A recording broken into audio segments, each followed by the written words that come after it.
பாகிஸ்தானுக்கு ஒரு 15 வருடம் முன்னாடி ஹிலாரி கிளின்டன் வந்திருந்த போது 10-12 வருடம் நினைக்கிறேன் ஒன்று சொல்லியிருந்தாங்க.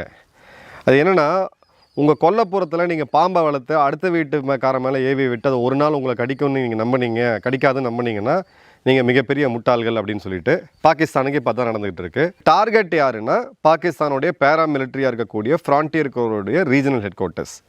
ஃப்ரான்டியர் கோர் தான் பலுச்சிஸ்தானில் அதிகமாக ஆப்ரேட் பண்ணிக்கிட்டு இருக்காங்க. பாகிஸ்தானுடைய இராணுவம் இவங்க எவ்வளோ பெரிய பயந்தாங்கோலிங்க அப்படின்னு பார்த்தீங்கன்னா, இவங்க இராணுவம் துணை இராணுவம் தாக்கப்படும் பொழுது இராணுவம் உள்ள நுழையணும் இருக்குது. ஆனால் இவங்க இராணுவம் இன்னி வரைக்கும் போகல. அடுத்தது பார்த்தீங்க அப்படின்னா, பலுச்சிஸ்தானுடைய ஒரு கீ கவுண்டர் இன்சர்ஜென்சி ஃபோர்ஸ் அப்படின்றது எஃப்சி தான்.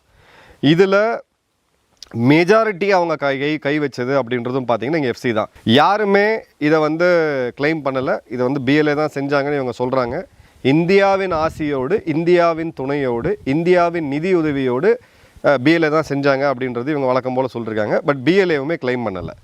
பிஎல்ஏ தங்களோட ஸ்ட்ராட்டஜியை மாற்றிக்கிட்டாங்க. ஏன்னா அசீம் முனீரும் ஷபாஸ் ஷெரீஃப், மேயர் ஷபாஸ் ஷெரீஃபும் 2 பேரும் போய் ட்ரம்ப்போடைய காலில் விழுந்து பிஎல்ஏவை ஒரு பயங்கரவாத இயக்கமாக அறிவித்ததை நம்ம பார்த்தோம். இப்போ இது பிஎல்ஏ தான் அப்படின்னு சொல்லி இவங்க சொல்லிட்டு இருக்காங்க. இந்த வருடம் மட்டுமே பார்த்தீங்கன்னா 938 தாக்குதல்களை இவங்க பண்ணியிருக்கிறாங்க. கிட்டத்தட்ட 1000லேருந்து 1500 பேர் அஃபிஷியல் ரெக்கார்டு படியே கொல்லப்பட்டிருக்காங்க. இன்ட்டு 3 முறை டைம் போட்டுக்குங்க. இது கார்கில்ல இவங்க இறந்த வீரர்களை விட 3 மடங்கு அதிகம். அதே மாதிரி பார்த்தீங்க அப்படின்னா 51 லொக்கேஷன் அப்படின்றது 2025 டார்கெட் பண்ணியிருக்காங்க. இதில் ஆப்ரேஷன் ஹெராட் 2.0 அப்படின்றது அவங்களுடைய அந்த மிலிட்ரி ஆப்ரேஷனோட நேமு. இதில் பார்த்தீங்க அப்படின்னா 78 அட்டாக்கு 58 மிலிட்ரி லொக்கேஷன்ஸை துல்லியமாக தாக்குதல் பண்ணியிருக்காங்க. பாகிஸ்தானுடைய இந்த சரித்திரத்திலேயே இந்த அளவுக்கான தாக்குதலை அவங்க என்றைக்குமே சந்தித்ததே கிடையாது. இப்போ ரீசன்ட் ஆப்ரேஷன் பாருங்கள். மார்ச் 2025 நம்ம எல்லாருக்குமே தெரியும்.